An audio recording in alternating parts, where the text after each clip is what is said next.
Okay, one of the things that's very important to distinguish in virtual reality is those that are games and those that are not games.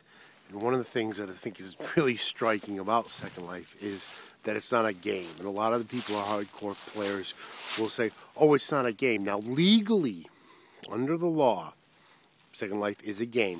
Officially, Second Life is a game.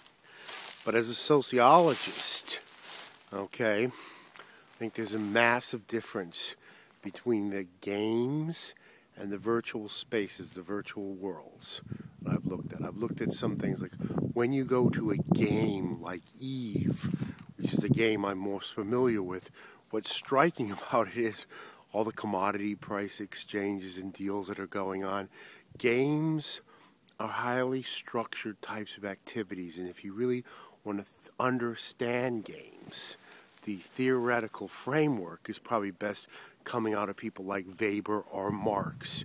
Structured behavioral activities that are coordinated from the center and yet played with on the margins and modified and engaged in.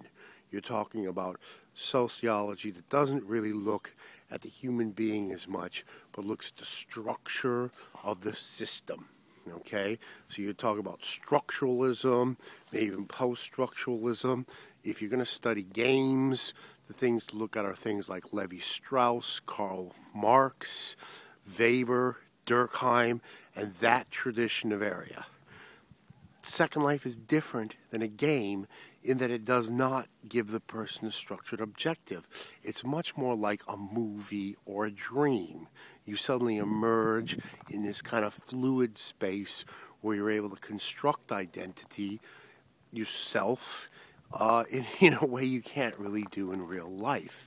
And that is very, very key. And that's why I think to understand something like Blue Mars or Second Life or Twinity, where you just suddenly emerge in a particular space and can create a person and can interact, and IMVU as well, the theory to look at, the theoretical work works out of Freud.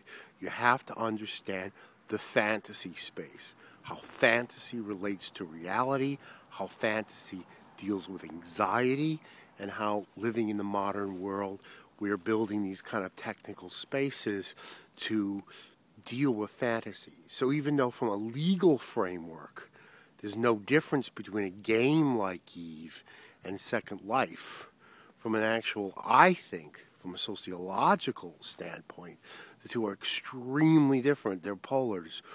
What you have to, when you're looking at something like Second Life, you have to take what a lot of anthropologists would call a thick approach, where you're actually looking at what's going on inside of people's minds. When you're looking at a game like Eve, the best thing to probably understand is the rules of the game and how the game is being quote-unquote gamed by the player. So you've got game theory, but you also have structuralist theory, and you have dynamic social theory really kind of around Marx. I mean, one of the things that strikes me when I look at a game like Eve and the other game virtual realities is how they reinforce the ideological assumptions of the capitalist system. Second Life, when it first started out, was doing that a lot with the malls. At the beginning, there was an effort to create a big shopping mall. In the first few years, people marked at how Second Life replicated the ideological structures of suburban capitalist America. The thing is that collapsed. It failed because Second Life, not being a structured game, didn't support that. What it supported ultimately was endless repetition of drama. What you have is a dream space in which the anxieties of day-to-day life are played out over and over again, and you see this in the endless repetition of drama. And Second Life doesn't as much evolve or progress as it just grows. But it grows, it's continually the same thing.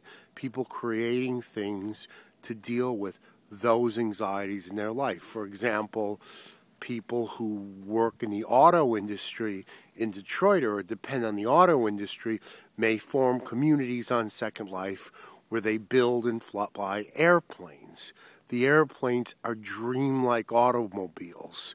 Flying these things is the dream that their own life positions will go, will fly, will take off, will soar, will go higher and higher and higher.